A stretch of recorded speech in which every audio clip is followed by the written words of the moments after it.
Dan kisah kita pada sore hari ini juga kisah tentang seorang pemuda, Thalhah bin Ubaidillah. Masuk Islam di usia yang cukup belia, usia rata-rata balik mungkin bagi kita, usia 15 tahun. Ali bin Abi Thalib masuk Islam di usia 7 tahun. Dan mayoritas para sahabat masuk Islam di usia belasan tahun, 20-an tahun.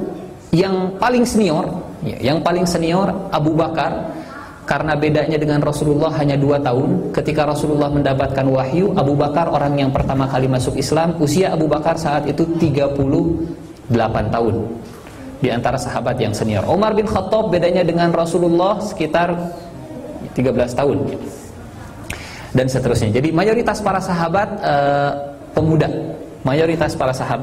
pemuda. Bagaimana kisah masuk Islamnya Thalhah bin Ubaidillah? Ini mungkin bisa menjadi bahan renungan bagi saya, bagi kita semua. Thalhah bin Ubaidillah sedang berada di Syam. Sekali lagi, ini kisah bagaimana Thalhah bin Ubaidillah masuk Islam. Masuk Islam di usia 15 tahun. Dan saat itu Thalhah bin Ubaidillah ada di Syam. Apa yang dilakukan Thalhah?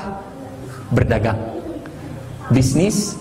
Kalau kita mungkin ini bisa disebut bisnis ekspor impor. Thalhah tinggalnya di kota Mekah, penduduk Mekah. Bisnisnya di usia 15 tahun sudah sampai ke Syam. Di usia 15 tahun, Syam itu Palestina, Suriah, Lebanon, Jordan, dan Palestina yang terjajah. Di usia 15 tahun, Thalhah sudah berbisnis ekspor impor, berdagang, pergi ke Syam. Sampai di Syam, ada pengumuman dari seorang rabi, seorang rahib yang tinggal di Syam. Diumumkan, barang siapa di antara kalian yang berasal dari haram, berasal dari Mekah, tolong bertemu dengan saya, tolong ketemu dengan saya. Diumumkan di pasar, sampai akhirnya Thalhah mendatangi yang mengumumkan tadi. Kata Thalhah, ana minal haram, saya dari haram. Kemudian rahib tadi bertanya kepada Thalhah, adhahara fikum Ahmad?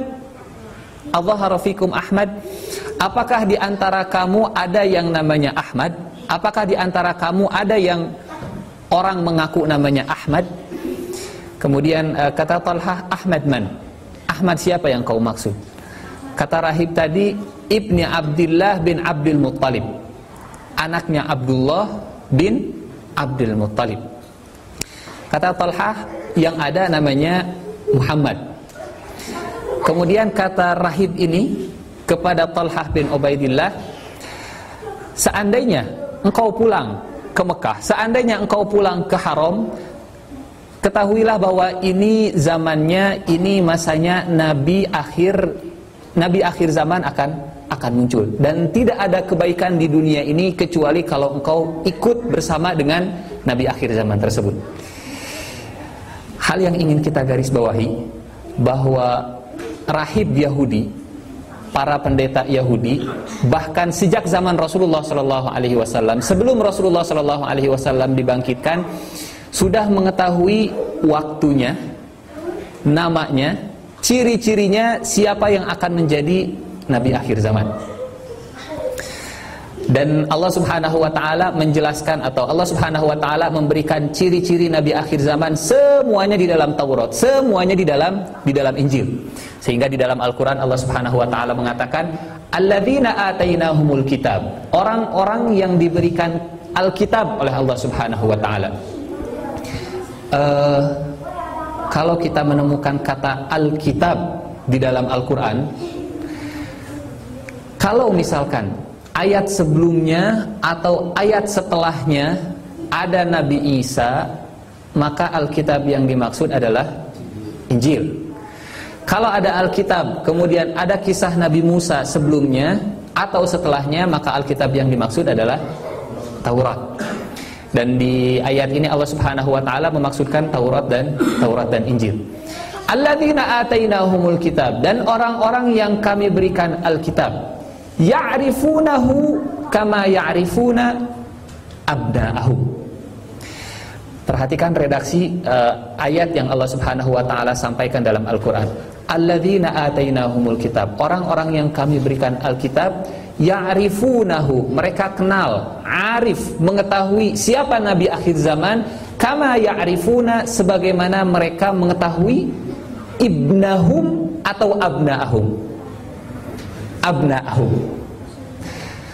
Jadi kita punya anak satu, kita punya anak dua, kita punya anak tiga. Akan berbeda ta'arufnya kita ketika kita punya anak satu, anak dua, dan anak tiga. Katakanlah kita punya anak dua kembar, tiga kembar.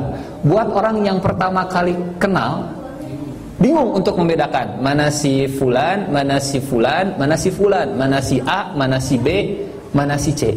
Tapi orang tuanya sangat paham. Oh, ini katakanlah namanya Angga, ini namanya Gesa, ini namanya Budi. Ada jauh, Angga, Gesa ke Budi. Katakanlah demikian. Kenapa? Oh, karakter Angga itu seperti ini, suaranya Gesa itu seperti ini, sementara tingkah laku Budi seperti ini. Allah Subhanahu wa taala mengatakan bahwa orang-orang Yahudi, orang-orang Nasrani, mereka sangat tahu karakter Nabi Muhammad sebagaimana mereka mengetahui karakter abna'ahum. Abna itu bentuk plural, bentuk jamak dari kata ibn. Artinya apa? Andai orang-orang Yahudi itu punya 10 anak dan mereka kenal dengan 10 sifat anak-anak mereka, seperti itu pula mereka kenal dengan Nabi Muhammad. Saking Nabi Muhammad hanya satu. Orang Yahudi punya anak banyak. Ketika mereka punya anak banyak, mereka tahu sifatnya masing-masing anak-anak ini. Mereka tahu seperti apa sifat Nabi Muhammad yang hanya seorang. Sedetil apapun mereka tahu. Hanya satu yang disembunyikan oleh Allah Subhanahu wa taala. Satu informasi yang tidak di-share oleh Allah Subhanahu wa taala di dalam Alkitab, bahwa Nabi akhir zaman itu berasal dari keturunan Ismail, tidak berasal dari Bani Israel, tidak berasal dari Bani Israel. Dan boleh jadi inilah salah satu sebab, salah satu faktor yang mengakibatkan orang-orang Yahudi atau Bani Israel berat untuk menerima dakwah Rasulullah SAW. Jadi bukan karena mereka tidak tahu bahwa Muhammad adalah Nabi akhir zaman, tapi lebih karena faktor gengsi. Mirip seperti kisahnya, sering kita sampaikan ini, kisahnya Abu Jahal. Bukan Abu Jahal tidak tahu bahwa Muhammad ini Nabi akhir zaman, tapi Abu Jahal gengsi, kalau saya ikut dia berarti kabilah saya sama dengan merendahkan diri di hadapan kabilahnya Muhammad. Kalau Bani Israel beriman kepada Muhammad, sama dengan Bani Israel merendahkan diri di hadapan keturunan Ismail. Seperti itu. Jadi satu informasi yang tidak tidak di-share oleh Allah Subhanahu wa taala di dalam Alkitab, dalam Taurat, di dalam Injil, bahwa Nabi akhir zaman itu berasal dari keturunan Ismail. Akan tetapi dari analisa rahib Yahudi tadi bisa menyimpulkan bahwa Nabi akhir zaman itu akan muncul dari Haram, dari Mekah. Sampai akhirnya Talhah bin Ubaidillah yang tadinya berada di kota Syam, saat itu juga dia pamitan kepada kafilahnya, kemudian dia pulang ke kota Mekah, lebih dulu. Ada hal lain yang ingin kita garis bawahi. Di usia 15 tahun sudah menjadi pedagang ekspor, dan ini persis seperti Rasulullah SAW. Masa muda Rasulullah SAW, kalau kita kaji sirah, dari sejak Rasulullah itu kan 0 sampai 2 tahun di Bani Sa'diyah, Halimah As-Sa'diyah, di ibu susunya. 2 sampai 4 tahun dikembalikan dari ibu susunya ke ibu kandung, ke Siti Aminah. Di usia 4 tahun ibu kandungnya kemudian meninggal, wafat, kemudian dirawat oleh kakeknya 2 sampai 6 tahun, maaf. Dari usia 6 tahun sampai usia 8 tahun dirawat oleh kakeknya Abdul Muttalib. Jadi pindah 2 tahun kemudian pindah ke ibunya, kemudian pindah ke kakeknya, dari kakeknya di usia 8 tahun kemudian pindah ke pamannya dari usia 8 sampai usia 25 tahun. Di usia 25 tahun kemudian pindah bersama dengan Siti Khadijah. Dan ketika pindah ke rumahnya Abu Talib, Abu Talib ini bukan orang kaya, sehingga Rasulullah sadar diri, Muhammad sadar diri bahwa beliau tidak ingin membebankan kepada pamannya sendiri, sehingga Rasulullah sendiri yang bercerita. Kata beliau, tidaklah seorang nabi diutus kecuali dulunya dia adalah penggembala kambing, penggembala domba. Kata para sahabat, wala anta ya Rasulullah, termasuk engkau wahai Rasulullah? Termasuk saya. Dulu saya menggembala kambing untuk mendapatkan uang receh lah kalau bahasa kita, uang receh dari para juragan yang ada di kota Mekah. Sejak usia 8 tahun sampai usia Rasulullah 15 tahun, Rasulullah sudah mandiri. Rasulullah sudah tidak lagi menengadahkan tangan kepada Abu Talib meminta uang untuk kehidupan pribadi. Sementara ya di lingkungan kita sampai balik, bahkan sampai menikah sekalipun, tidak jarang masih ada saja yang menengadahkan tangan kepada orang tuanya. Mudah-mudahan kita bisa bisa seperti Rasulullah SAW.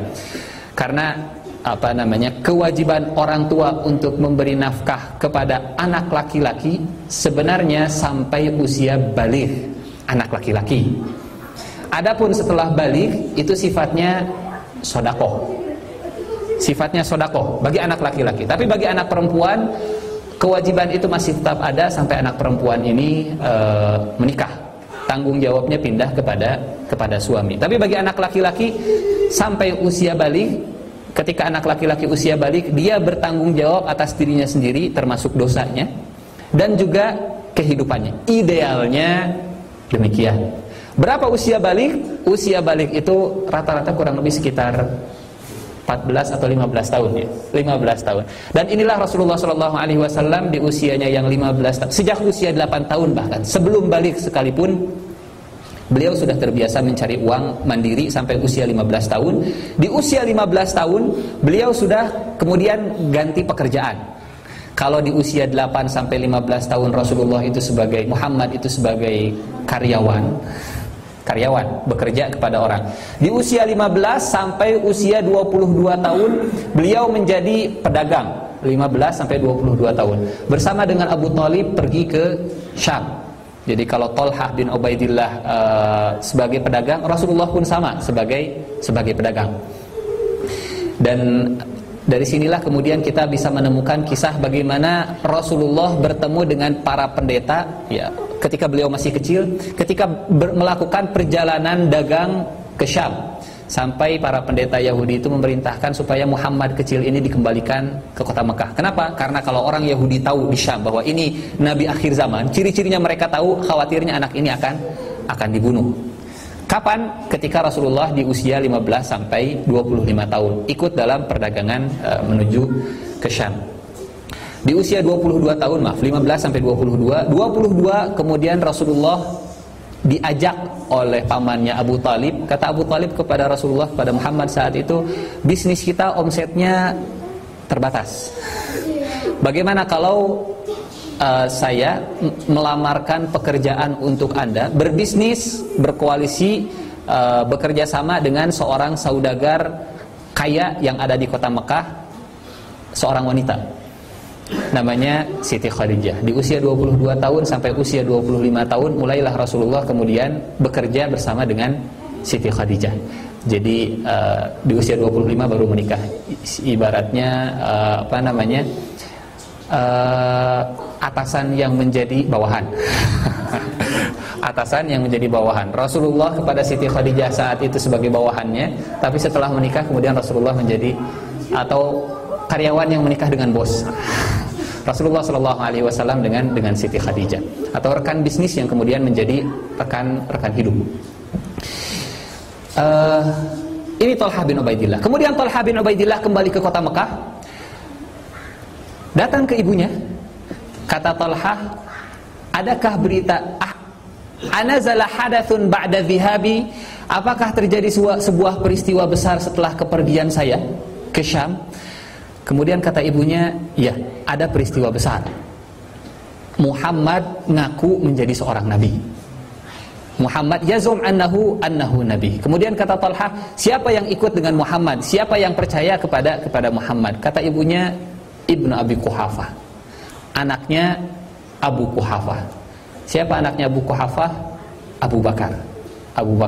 Dan Talha kemudian lari kepada Abu Quhafah, anaknya Abu Quhafah, lari kepada Abu Bakar, kemudian nanya, memastikan, cross check, mengkonfirmasi, apa benar kejadian ini? Apa benar Muhammad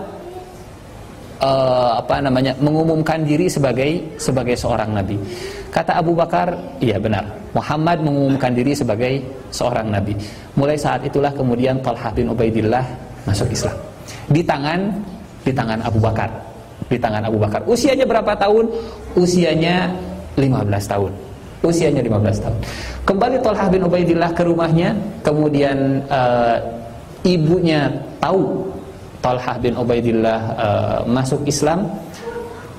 Talha akhirnya disiksa. Usianya sekali lagi baru 15 tahun. Ibunya tahu, sampai akhirnya ini para sahabat yang meriwayatkan bagaimana Talha bin Ubaidillah di usianya yang masih muda mendapatkan siksaan dari ibunya, tapi tetap bertahan dalam keimanan. Saya tidak bisa membayangkan anak muda saat ini 15 tahun kemudian disiksa oleh orang tuanya sendiri, tapi tetap mempertahankan keyakinannya. Talha bin Ubaidillah. Singkat cerita sampai akhirnya Talha bin Ubaidillah ini bisa menang melawan, dalam tanda kutip, bisa menang melawan ibunya sendiri, bisa mempertahankan keyakinannya dengan ibunya sendiri, sampai akhirnya ibunya luluh di hadapan Talha bin Ubaidillah. Dan Rasulullah SAW sampai mengatakan, kalau di antara kalian ada yang ingin melihat orang syahid tapi masih hidup, lihatlah Talha. Jadi julukan Talha itu Asy-Syahid Al-Hayy, syahid yang hidup. Di antara sebab kenapa Talha itu dijuluki Syahid Al-Hayy, anak usia muda, disiksa, ya, tapi masih tetap mempertahankan keyakinannya dan masih hidup. Kata Rasulullah, Asy-Syahid Al-Hayy. Ini yang pertama. Sebab yang kedua, peristiwa setelah Rasulullah SAW hijrah ke kota Madinah. Dan sebelum kita lanjutkan hijrah ke kota Madinah, ada satu ayat yang ingin kita sampaikan. Ayat yang ini menjadi bahan cemoohan orang-orang kafir Quraisy. Di dalam surat Al-Furqan, surat ke-25, Allah Subhanahu wa taala berfirman, ayat ke-7, A'udzubillahi minasyaitonirrajim, Bismillahirrahmanirrahim. Kata mereka, waqalu, orang-orang kafir Quraisy mereka berkata, mali hadzal rasul, kenapa dengan rasul kita ini, kenapa dengan utusan ini, ya'kulu ta'am, kenapa ada rasul, kenapa ada nabi yang makan? Bagi orang-orang kafir Quraisy bahwa yang namanya rasul itu harus makhluk yang suci, tidak pernah buang air. Karena tidak pernah buang air, maka seorang rasul itu enggak pantas untuk makan. Ini yang pertama. Yang kedua, kata mereka, dan ini tolong digarisbawahi, wayamshi fil aswaq. Wayamshi fil aswaq. Kenapa ada rasul yang diutus oleh Allah? Kenapa ada manusia yang diutus oleh Allah menjadi seorang rasul? Dia makan seperti kita makan, dan dia berjalan di pasar. Wayamshi fil aswaq. Allah Subhanahu wa taala di satu sisi ingin mengangkat keanehan orang-orang kafir Quraisy. Menurut mereka seorang rasul itu enggak pantas kalau ngurusin masalah makanan. Yang kedua, kata orang-orang kafir Quraisy, seorang rasul itu enggak pantas kalau mengurusi masalah pasar, mengurusi masalah perekonomian. Tapi oleh Allah Subhanahu wa taala kemudian dijawab di ayat ke-20. di ayat ke-20, masih dalam surat yang sama, surat Al-Furqan. Kata Allah, "Wa ma arsalna qablaka." Kami tidak pernah mengutus sebelum engkau minal mursalin, wahai Muhammad, kami tidak pernah mengutus sebelum engkau utusan-utusan siapapun. Kami tidak pernah mengutus seorang rasul, seorang pun, illa, kecuali innahum la ya'kuluna at-ta'am. Setiap rasul itu pasti mereka makan, termasuk Nabi Isa alaihi salam. Kalimat berikutnya, wa yamshuna fil aswaq. Dan mereka, para rasul itu selalu, tidak ada seorang rasul pun, kata Allah dalam surat Al-Furqan ayat 20, tidak ada seorang rasul pun yang hidupnya itu terpisah dari kehidupan pasar. Dari kehidupan pasar. Ayat ini mengingatkan saya dengan kondisi kita yang ada saat ini. Kalau Rasul saja, kalau Nabi saja, oleh Allah katakan yang namanya Nabi, yang namanya Rasul, baik Nabi Muhammad dan Nabi-Nabi sebelumnya, Rasul-Rasul sebelumnya, mereka tidak pernah lepas dari kehidupan pasar. Melek dengan masalah pasar. Pasar itu identik dengan perekonomian. Rasa-rasanya malu kalau kita membaca ayat ini, kemudian kita berkaca kepada kaum muslimin.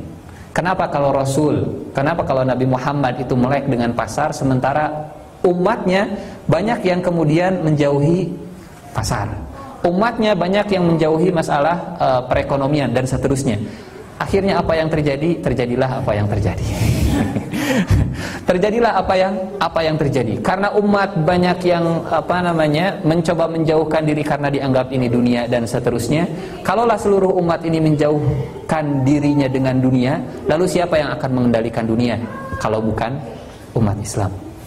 Dan mungkin kita bisa berkaca ke kondisi yang ada saat ini, ke kondisi yang ada di saudara-saudara kita di ibu kota sana atau di Indonesia secara umum, bahwa boleh jadi salah satu hal yang menjadi bahan evaluasi bagi saya khususnya dan bagi kita semua sebagai kaum muslimin, boleh jadi salah satu penyebabnya apa yang terjadi saat ini adalah karena kurangnya kita yamshuna fil aswaq.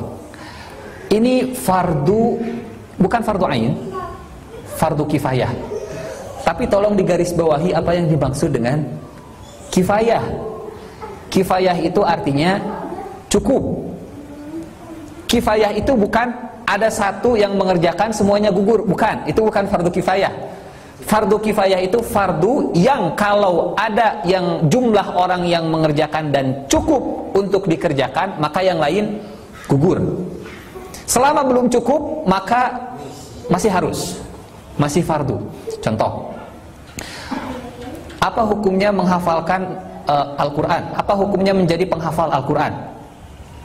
Fardu kifayah. Fardu kifayah atau sunnah muakkadah. Paling tingginya fardu kifayah, tidak fardu ain, tidak fardu ain. Fardu kifayah. Kifayahnya itu berapa orang? Kalau jumlah penduduk Indonesia 200 juta, kemudian 80%-nya ini kaum muslimin, berapa sih yang sudah bisa membaca Al-Quran? Berapa persen sih yang punya hafalan? Berapa persen sih yang hafal Al-Quran? Jadi kifayah itu bukan ada sebagian yang lain gugur, enggak. Sebagian yang mencukupi, maka sebagian yang lain gugur. Berapa jumlah kaum muslimin yang menguasai yamshuna fil aswaq saat ini? Ada. Kita tidak menutup mata, ada. Cukup? Belum. Berarti fardu kifayahnya belum gugur. Jadi yamshuna fil aswaq. Itu sebabnya sahabat-sahabat Rasulullah SAW, khususnya sahabat-sahabat Rasulullah yang berasal dari kota Mekah, muhajirin, mayoritasnya mereka adalah orang-orang yang yamshuna fil aswaq. Yamshuna fil aswaq. Orang-orang yang berjalan di pasar. Salah satunya sahabat yang kita ceritakan, Talhah bin Ubaidillah. Singkat cerita, Talhah bin Ubaidillah ini tumbuh dewasa menjadi sahabat Rasulullah SAW dan termasuk ke dalam 10 sahabat yang dijamin masuk surga. 10 sahabat yang dijamin masuk surga. Pertanyaannya begini, apakah sahabat itu manusia yang maksum yang dijamin tidak akan berbuat dosa? Enggak. Yang tidak akan berbuat dosa itu hanya Rasulullah Shallallahu Alaihi Wasallam. Lalu kenapa para sahabat yang termasuk manusia yang mungkin berbuat dosa, mungkin berbuat kesalahan, mendapatkan jaminan dari Allah bahwa mereka akan masuk surga? Karena Allah Subhanahu Wa Taala akan mengampuni dosa-dosa mereka, walaupun mereka melakukan kesalahan besar. Al-ashrah al-mubasysyaruna bil jannah. Tapi tolong jangan disalahfahami. Oh, berarti sahabat-sahabat yang lain itu tidak dijamin masuk surga. Bukan demikian. Bukan demikian. Seluruh sahabat semuanya dijamin masuk surga. Semua sahabat dijamin masuk surga. Kenapa ada namanya 10 sahabat yang dijamin masuk surga? Ada sebuah peristiwa ketika 2 menit lagi. Ketika Rasulullah Shallallahu Alaihi Wasallam duduk, kemudian ada Abu Bakar masuk. Kata Rasulullah, tolong sampaikan bahwa Abu Bakar akan masuk surga. Masuk Abu Bakar. Kemudian datang Umar, tolong sampaikan Umar akan masuk surga. Kemudian setelah itu masuk Utsman. Utsman, tolong sampaikan bahwa Utsman akan masuk surga. Kemudian datang Ali bin Abi Thalib, 4 Khulafaur Rasyidin. Kemudian setelah itu datang Thalhah. Kemudian setelah itu datang Zubair bin Awam. Kemudian setelah itu datang Abu Ubaidah bin Jarrah. Kemudian setelah itu datang Sa'ad bin Abi Waqqas. Kemudian setelah itu datang Thalhah, Zubair, Sa'ad, Abu Ubaidah, dan yang terakhir Sa'id bin Zaid. Sa'id bin Zaid yang menceritakan kisah ini. Kata Sa'id bin Zaid, ada 10 sahabat yang dijamin masuk surga. Kata Sa'id bin Zaid, pertama Abu Bakar, yang kedua Umar, yang ketiga Utsman, yang ketiga Ali. Disebutkan, tapi ketika menyebutkan, Sa'id bin Zaid hanya menyebutkan 9 nama. Sa'id bin Zaid tidak menyebutkan yang ke-10-nya saya loh. Adabnya Sa'id bin Zaid ketika menceritakan peristiwa ada 10 sahabat yang dijamin oleh Rasulullah masuk surga. Jadi seluruh sahabat itu dijamin masuk surga. Tapi kenapa ada istilah 10 sahabat yang dijamin masuk surga? Ada peristiwa tadi. Peristiwa tadi yang Rasulullah mengumpulkan 10 nama. Dan Thalhah bin Ubaidillah ini salah satunya. Dan kata para ahli sirah, dari 10 nama, 9-nya itu adalah orang-orang yang yamshuna fil aswaq. Orang-orang bisnis, tajir, Abdurrahman bin Auf dan seterusnya, Abu Bakar, Umar dan seterusnya, Utsman dan seterusnya. Itu Thalhah bin Ubaidillah. Sampai sini dulu, kita akan lanjutkan setelah salat Isya. Wallahu a'lam bishawab. Aqulu qouli hadza wa astaghfirullah li wa lakum. Assalamualaikum warahmatullahi wabarakatuh. Alhamdulillahi wa kafa, salatu wassalamu ala nabiyil mustafa habibina wa imamina Muhammadin sallallahu alaihi wasallam ahli sidqi wal wafa wa ba'd.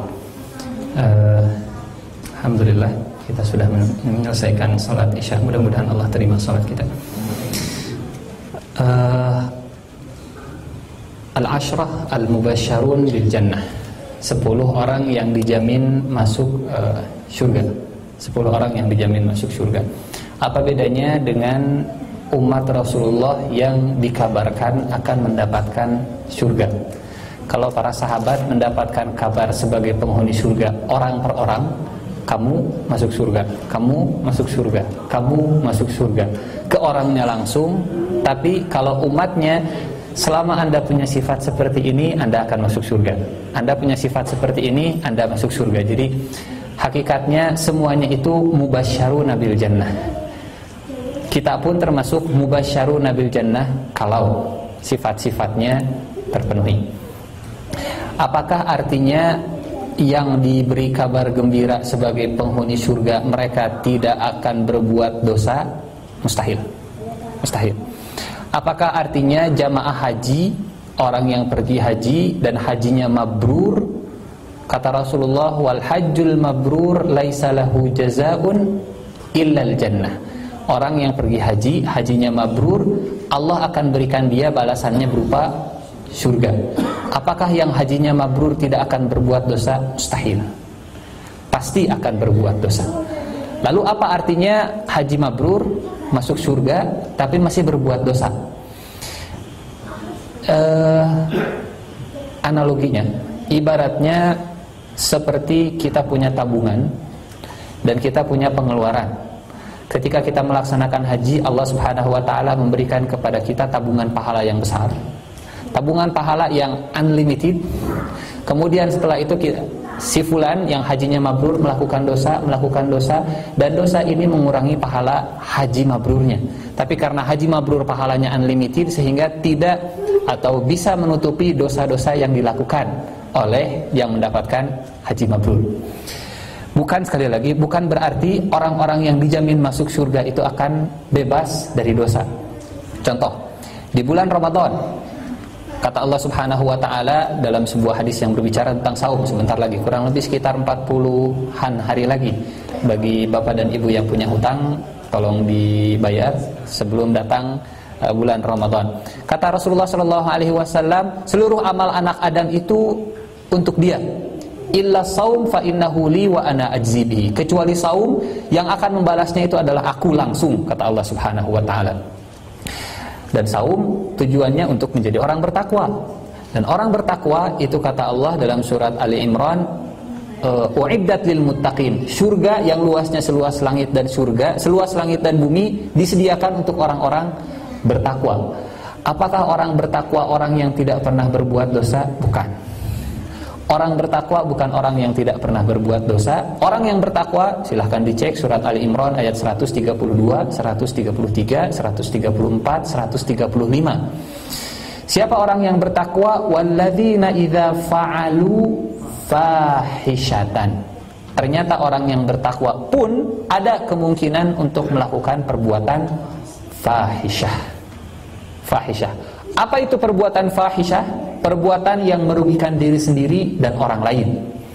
Silahkan dicek sekali lagi surat Ali Imran. Walladzina idza fa'alu fahishatan aw zalamu anfusahum dzakarullaha fastaghfaru lidzunubihim. Bahkan di dalam Al-Qur'an fahisyah, salah satu contoh fahisyah adalah perbuatan zina. Wala taqrabuz zina innahu kana fahisyah.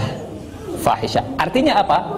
Artinya bahwa bukan berarti kita kemudian melegalkan berzina gitu naon. Bukan seperti itu. Tapi artinya bahwa yang namanya manusia itu pasti akan berbuat dosa. Sampai-sampai ada sebuah hadis Rasulullah mengatakan mustahilnya manusia tidak berbuat dosa.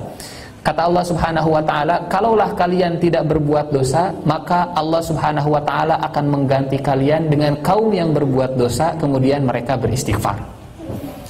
Bukan melegalisir perbuatan dosa, tapi tanpa disengaja pun kita pasti akan berbuat dosa. Sehingga al-ashrah al-mubasysyaruna bil jannah adalah orang-orang yang pahala mereka begitu besar, sehingga kesalahan-kesalahan mereka itu terampuni oleh pahala-pahala mereka yang unlimited. Ada satu ayat yang bisa dikatakan ayat ini menjadi perbincangan di antara ulama Sunni dan ulama Syiah sekaligus. Seringkali ayat ini digunakan oleh orang-orang Syiah untuk menyerang Thalhah bin Ubaidillah. Walaupun ayat ini, sekali lagi, walaupun ayat ini banyak diperbincangkan oleh para ulama, tolong fahami bahwa al-ashrah al-mubasysyaruna bil jannah adalah orang-orang yang dijamin masuk surga, tapi bukan berarti mereka bersih dari kesalahan. Kesalahannya itu terampuni oleh pahalanya yang besar. Di dalam surat Al-Ahzab, surat ke-33 ayat ke-53. Agar kita tahu juga bahwa ini di antara ayat-ayat yang seringkali digunakan oleh orang-orang yang tidak senang kepada para sahabat, khususnya kepada para sahabat yang ketika terjadi perang Jamal dan perang Siffin tidak satu baris bersama dengan Ali bin Abi Thalib. Salah satunya adalah Thalhah. Thalhah bin Ubaidillah berada di barisan Siti Aisyah, Ummul Mukminin Siti Aisyah. Di ayat ke-53 di potongan ayat yang terakhir, wa ma kana lakum an tu'dzu Rasulullah, dan tidaklah bagi kalian, tidak boleh bagi kalian, tidak pantas bagi kalian, haram bagi kalian an tu'dzu Rasulullah, untuk melukai Rasulullah, untuk mencederai Rasulullah sallallahu alaihi wasallam, wala an tankihu azwajahu min ba'dihi abada, dan kalian tidak boleh menikahi istri-istri Rasulullah setelah Rasulullah wafat. Di antara asbabun nuzul ya, ayat ini berbicara tentang hijab. Jadi sebelum ayat ini turun, istri-istri Rasulullah yang dihijab-hijab, yang tidak. Jadi hijab saat itu belum wajib. Ketika turun ayat ini, Ummul Mukminin dan seluruh wanita-wanita yang beriman diperintahkan oleh Allah untuk menutup diri, untuk berhijab. Dan sebelum ayat ini turun, Talhah bin Ubaidillah sering main ke rumah Rasulullah sallallahu alaihi wasallam, yang di situ ada Siti Aisyah. Siapa Siti Aisyah? Siti Aisyah ini Rasulullah dengan Talhah bin Ubaidillah ini ipar. Adik kakak ipar. Kenapa? Talhah itu menikah dengan anaknya Abu Bakar, Ummu Kulthum binti Abu Bakar. Rasulullah menikah dengan anaknya Abu Bakar, Aisyah binti Abu Bakar. Jadi walaupun usianya terpaut beda jauh, Talhah usia 15, Rasulullah 40, tapi di satu sisi mereka ipar. Rasulullah dengan Talhah ipar. Rasulullah dengan Abu Bakar, walaupun Rasulullah lebih tua, Abu Bakar lebih muda 2 tahun, tapi Abu Bakar itu mertua, Rasulullah menantu. Jadi sahabat tapi sekaligus juga ipar, sekaligus juga mertua, sekaligus juga menantu gitu. Jadi ikatan di antara para sahabat dan Rasulullah itu begitu kuat. Rasulullah Talhah bin Ubaidillah saat itu, sekali lagi, ayat hijab belum turun, sehingga para sahabat bukan hal yang haram pada saat itu kemudian untuk seperti Talhah kemudian datang ke rumahnya Rasulullah sallallahu alaihi wasallam, ke rumah Siti Aisyah dan seterusnya. Tapi Rasulullah cemburu sampai akhirnya ayat yang dimaksud di surat Al-Ahzab ayat 53 ini, walaupun sekali lagi hadisnya ini diperdebatkan oleh para ulama, tapi yang dimaksudkan di sini adalah Talhah bin Ubaidillah. Sampai ada niat dari Talhah bin Ubaidillah, kalaulah seandainya Rasulullah ini wafat, karena Rasulullah cemburu kalau Talhah itu ada di rumah beliau, ada dekat dengan Siti Aisyah. Sampai Rasulullah meminta supaya Talhah tidak berada di rumah Siti Aisyah. Kemudian Talhah, kalaulah seandainya Rasulullah nanti sudah meninggal, karena usianya terpaut kurang lebih 25 tahun, Talhah lebih muda 25 tahun, kalau Rasulullah meninggal, saya akan menikah dengan Siti Aisyah. Kalau bahasa kita apa ini? Kutunggu jandamu. Sekali lagi, ayat ini, ya, kisah ini seringkali dipakai oleh orang-orang Syiah untuk menyerang Talhah. Walaupun sekali lagi hadis yang tadi kita sampaikan itu juga banyak diperdebatkan oleh para ulama. Ada yang mengatakan bukan Talhah bin Ubaidillah ini yang dimaksud. Ada lagi Talhah yang lain, Talhah bin Ubaidillah bin Musafi'. Hanya kata para ulama, Talhah bin Ubaidillah bin Musafi' ini usianya jauh lebih muda daripada Talhah bin Ubaidillah yang ini, yang 10 yang dijamin masuk surga. Kenapa? Karena Musafi' kakeknya Talhah itu sahabat Rasulullah. Sementara ini Talhah bin Ubaidillah, ini ada Talhah bin Ubaidillah bin Musafi'. Siapa Musafi'? Musafi' ini satu liting, satu level dengan Talhah bin Ubaidillah yang ini. Sehingga kalaulah yang dimaksud itu adalah Talhah bin Ubaidillah bin Musafi', rentang usianya terlalu jauh. Jadi ini tafsir surat Al-Ahzab ayat ke-53. Ayat-ayat yang berbicara tentang Talhah bin Ubaidillah, salah satunya ayat ini.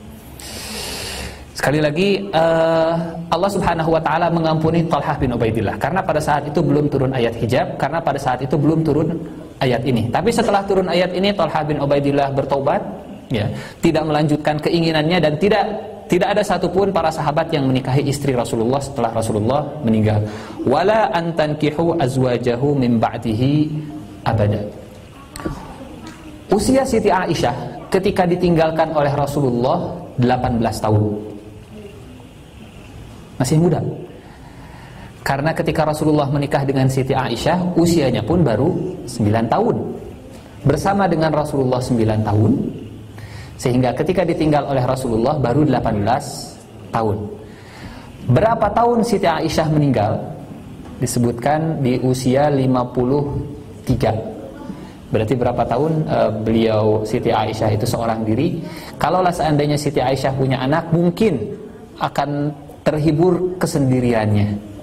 Tapi Siti Aisyah tidak punya suami, bapaknya pun meninggal, ya, selesai Rasulullah meninggal, 2 tahun setelahnya kemudian bapaknya meninggal, Siti Aisyah seorang diri. Ada saudaranya Asma binti Abu Bakar, tapi sibuk dengan anaknya Abdullah dan suaminya Zubair bin Awam. Walaupun Asma ini pada akhirnya bercerai dengan Zubair. Nah, ini jadi nyebar kemana-mana. Kisah tentang Zubair nanti insya Allah. Jadi kita kembali ke kisah Talhah bin Ubaidillah. Ada kisah seperti itu di antara para sahabat. Ya, ada kisah-kisah seperti, termasuk kalau kita ceritakan misalkan kisah salah satunya sahabat yang bernama salah seorang ahlu Badar, sahabat yang ikut dalam perang Badar, saya lupa namanya. Jadi sahabat ini ketika Rasulullah akan melaksanakan Fathu Mekah, membocorkan rahasia ke kota Mekah. Rasulullah ingin Fathu Mekah, penguasaan kota Mekah ini tidak diketahui oleh orang kafir Quraisy. Kenapa? Karena kalau diketahui Rasulullah membawa pasukan yang banyak, 10.000. Kalau diketahui orang-orang Mekah pasti akan menyiapkan pasukan. Kalau mereka menyiapkan pasukan, kita datang 10.000 bentrok. Sehingga sebisa mungkin datangnya kita ke kota Mekah itu mendadak diketahuinya, sehingga mereka tidak punya persiapan untuk kejutan, surprise. Ada salah seorang sahabat, kalau saya ingat insya Allah disampaikan, salah seorang sahabat kemudian menulis surat rahasia, digulung suratnya, dimasukkan ke ke gulungan rambut budaknya. Budaknya kemudian diperintahkan pergi ke kota Mekah. Kemudian di kota Mekah, tolong sampaikan surat ini kepada keluarga saya. Sampaikan bahwa Rasulullah akan datang ke kota Mekah bersama dengan 10.000 para sahabatnya, dan tolong sampaikan kepada orang lain supaya keluarga saya selamat.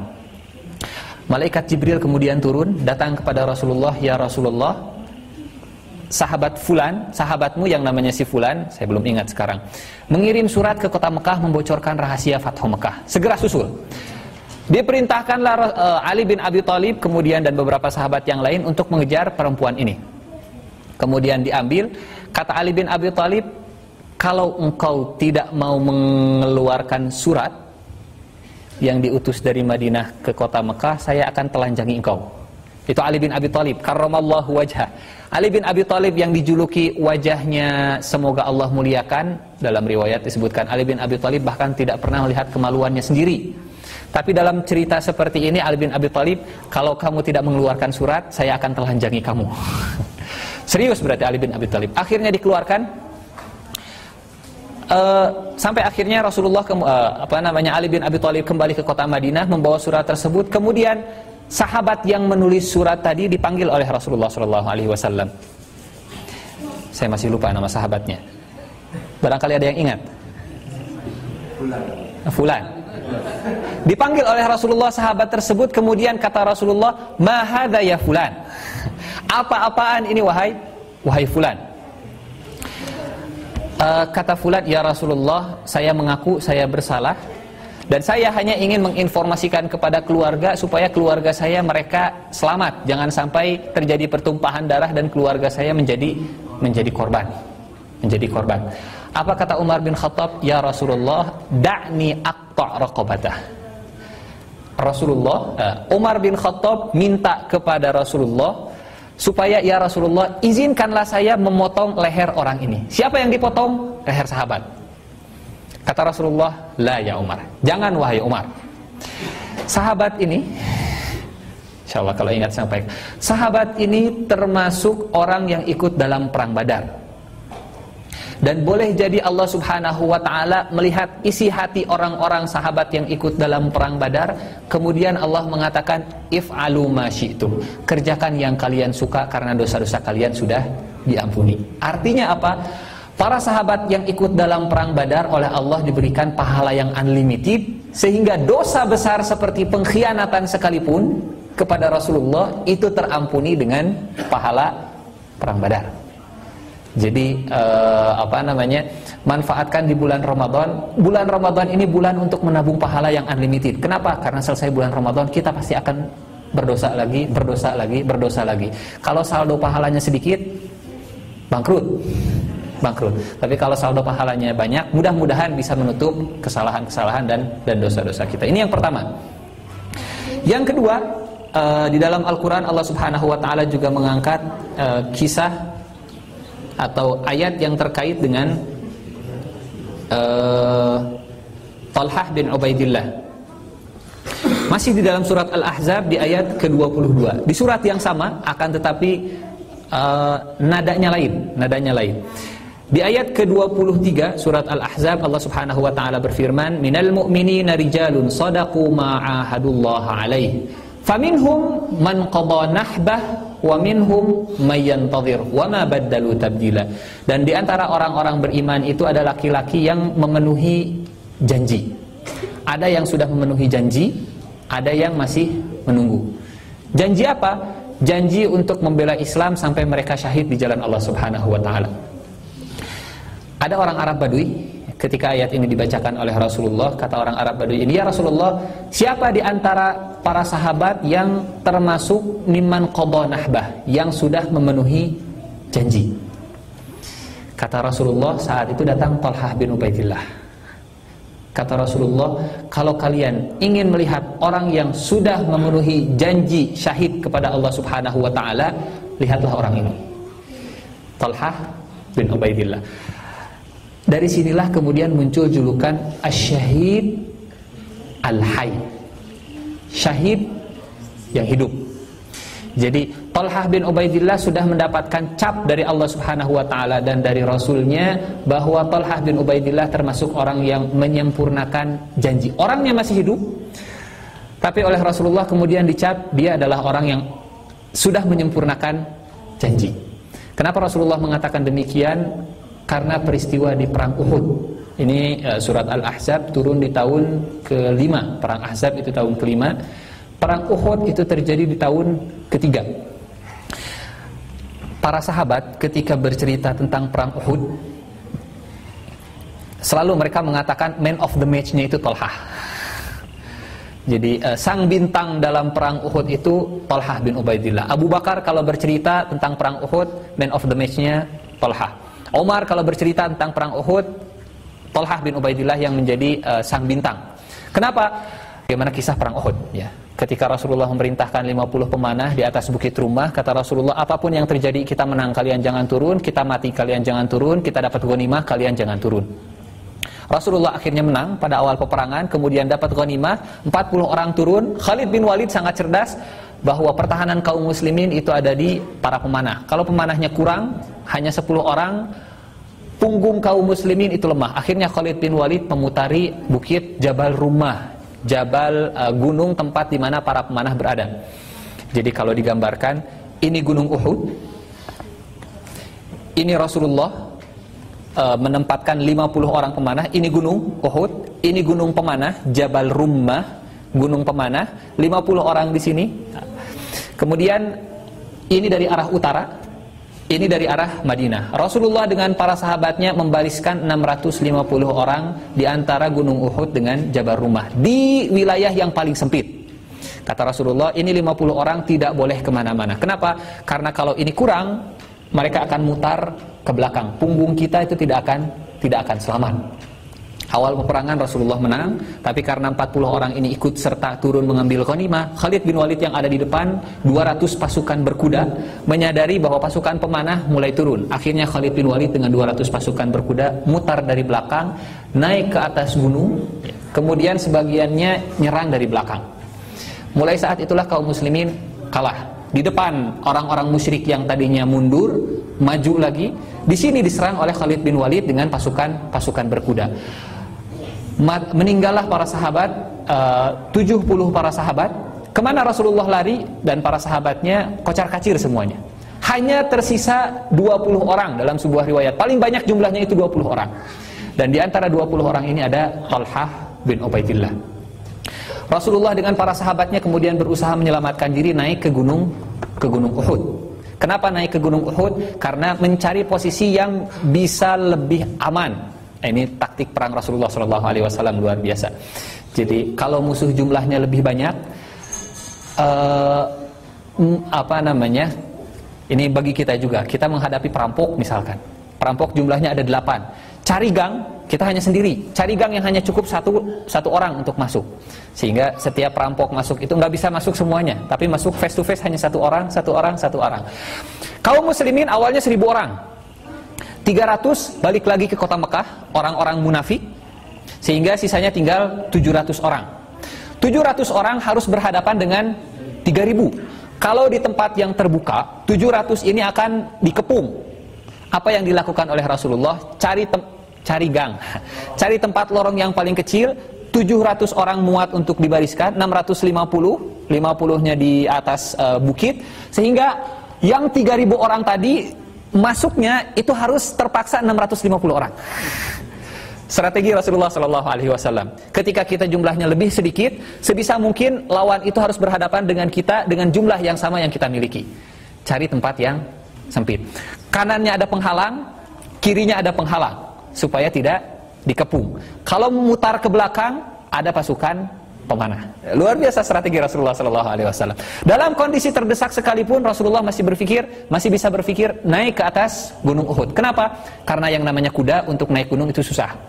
Karena orang-orang kafir kalau harus naik gunung itu harus berhadapan dari arah atas.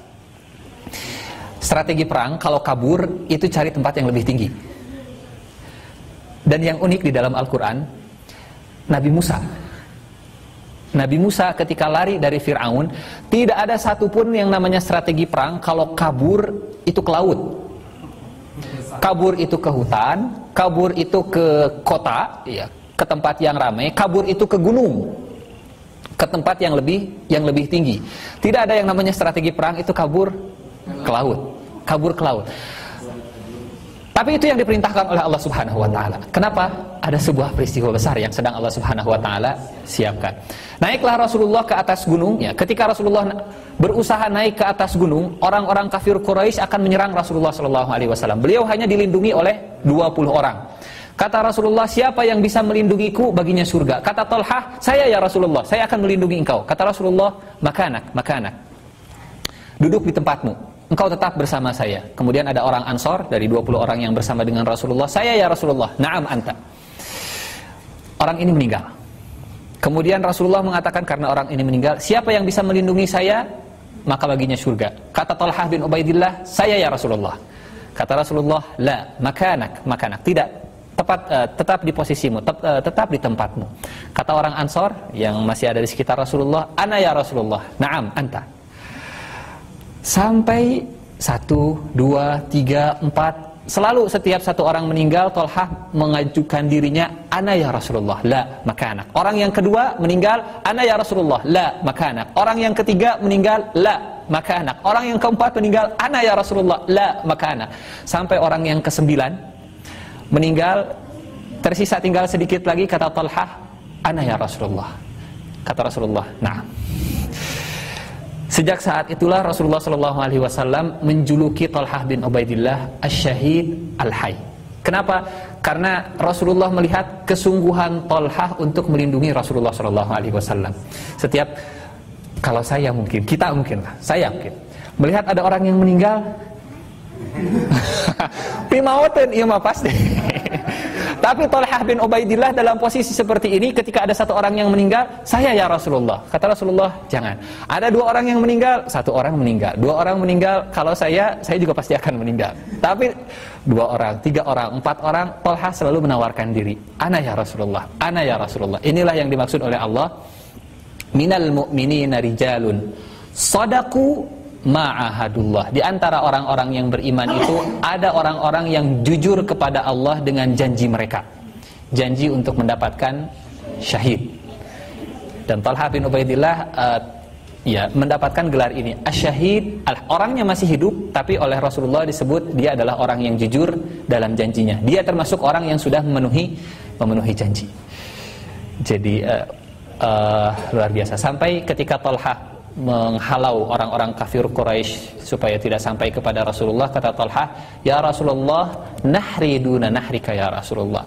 Leher saya dulu ya Rasulullah sebelum leher kau. Talhah seorang pedagang.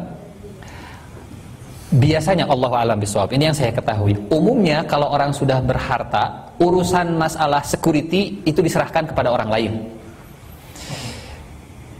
bisa nyewa bodyguard dan seterusnya. Tolhah seorang pedagang yang luar biasa, tapi di satu sisi seorang petarung, sehingga Tolhah bisa melindungi Rasulullah SAW dan tidak meninggal. Kalau yang tadi 1, 2, 3, 4, 5, 6, 7, 8, 9 semuanya meninggal, Tolhah tidak meninggal. Memang Tolhah luka-luka sampai tangannya itu lumpuh, tangannya lumpuh. Dan ketika kisah Ali bin Abi Thalib, kita menceritakan orang yang pertama kali berbaiat kepada Ali bin Abi Thalib itu Tolhah bin Ubaidillah, dengan tangan kanannya yang lumpuh. Kata Ali bin Abi Thalib, inna hadhil yad, sesungguhnya tangan ini adalah tangan yang paling diberkahi, karena tangan inilah yang pernah melindungi Rasulullah SAW. Seolah Ali sedang mengatakan bahwa man of the match-nya perang Uhud itu adalah Tolhah bin Ubaidillah. Minal mu'minina rijalun sadaqu ma'ahadullah alaih, faminhum man qada nahbah wa minhum man yantazir wa ma baddalu tabdila. Ada orang-orang yang menunggu janjinya untuk menyempurnakan, dan mereka tidak mengubah janjinya. Hal yang terakhir tentang Tolhah bin Ubaidillah, saudagar kaya. Tolhah bin Ubaidillah seorang pedagang kaya. Suatu saat Tolhah bin Ubaidillah ini mendapatkan karunia dari Allah Subhanahu wa taala, uang yang banyak, sampai disebutkan 700.000 dirham. Keuntungannya, bukan modalnya, keuntungannya. Kalau saya kalikan 700.000 dirham kali 1 dirham itu kurang lebih sekitar 50.000. 35 miliar rupiah. 35 miliar rupiah. Tolhah bin Ubaidillah pulang ke rumah dalam kondisi galau, gelisah. Kata istrinya, Ummu Kulthum, apa yang menyebabkan kau galau? Kata Tolhah, saya bingung, ini uang mau diapain? Jadi Tolhah bingungnya karena banyak uang. Karena banyak uang. Kata Tolhah, kenapa engkau mesti bingung? Aina anta min haula'il muhtajin? Di mana engkau ngapain susah-susah? Masih banyak orang yang membutuhkan. Kata istrinya Ummu Kulthum, besok pagi kita akan bagikan dalam dompet, ya, dalam karung, dalam wadah. Kemudian kita akan bagikan kepada seluruh orang-orang yang membutuhkan. 700.000 dirham habis dalam 1 hari untuk dibagikan. Kata Rasulullah, Tolhah al-Fayyad, Tolhah al-Khair, Tolhah syahid. Di antara para sahabat yang mendapatkan julukan terbanyak itu Tolhah. Tolhah julukannya Syahidul Hayy, syahid yang masih hidup. Setelah peristiwa ini Rasulullah menjuluki Tolhah dengan Tolhah al-Jawad, Tolhah al-Fayyad, Tolhah al-Khair. Tolhah al-Khair. Al-Jawad itu Tolhah yang dermawan, Tolhah al-Khair Tolhah yang baik, Tolhah al-Fayyad, Fayyad itu dari kata faydon. Faydon itu artinya banjir. Tolhah yang banjir, kalau kemarin banjir sembako, Tolhah yang membanjiri orang-orang dengan hartanya. Itu Tolhah bin Ubaidillah. Tolhah bin Ubaidillah. Kebersamaan Tolhah dengan Rasulullah SAW. Dan satu hal yang perlu dicatat, Tolhah bin Ubaidillah tidak ikut dalam perang Badar. Tolhah bin Ubaidillah ikut dalam perang Uhud, tidak ikut dalam perang Badar. Kenapa? Posisi Tolhah saat itu ada di Syam. Jadi para sahabat bukanlah orang-orang yang duduk, diam, kemudian kalau kalau Rasulullah merintahkan mereka gerak, kalau enggak mereka diam. Enggak. Para sahabat semuanya punya aktivitas, para sahabat masing-masing punya pekerjaan, sehingga di antara para sahabat ada yang tidak ikut dalam perang Badar, salah satunya adalah Tolhah bin Ubaidillah. Tolhah bin Ubaidillah. Meninggal Tolhah bin Ubaidillah ini dalam riwayat disebutkan di usia 62 tahun. Usianya 62 tahun di perang Jamal, di kekhilafahan Ali bin Abi Thalib, khilafah Ali bin Abi Thalib. Dan kata Rasulullah SAW, Tolhah ini termasuk yang syahid. Asyahid al-hayy, dia akan mati syahid walaupun dia masih hidup. Asyahid al-hayy, karena dia sudah memenuhi janjinya untuk mati syahid walaupun masih hidup. Dan Tolhah bin Ubaidillah ini dibunuh oleh orang Yahudi untuk menimbulkan perpecahan antara Siti Aisyah, kubunya Siti Aisyah dengan kubunya Ali bin Abi Thalib. Karena kalau, ini juga pelajaran bagi kita, provokasi itu datang dari orang yang ketiga. Kalau misalkan sahabat yang bergabung salah satunya dengan Ali bin Abi Thalib atau bergabung dengan Talhah bin Ubaidillah mati, terbunuh, pasti dari kubu yang lain akan menyalahkan. Misal Talhah itu termasuk dari kubunya Siti Aisyah. Ketika terbunuh, maka yang dituduh siapa? Yang dituduh bukan orang yang ketiga. Yang dituduh pasti orang kubu yang sedang berseteru. Dan ya, pelajaran bagi kita, pasti ada orang ketiga yang ingin selalu membuat kaum muslimin ini berseteru. Mudah-mudahan kita bisa belajar.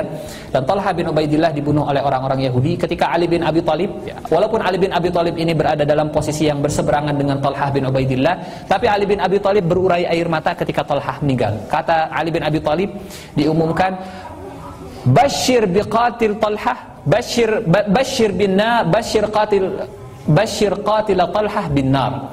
Berikanlah kabar gembira kepada orang yang membunuh Talha dengan api neraka. Karena Rasulullah mengatakan orang yang membunuh Talha dia akan dijamin masuk neraka. Orang Yahudi. Orang Yahudi, seperti itu.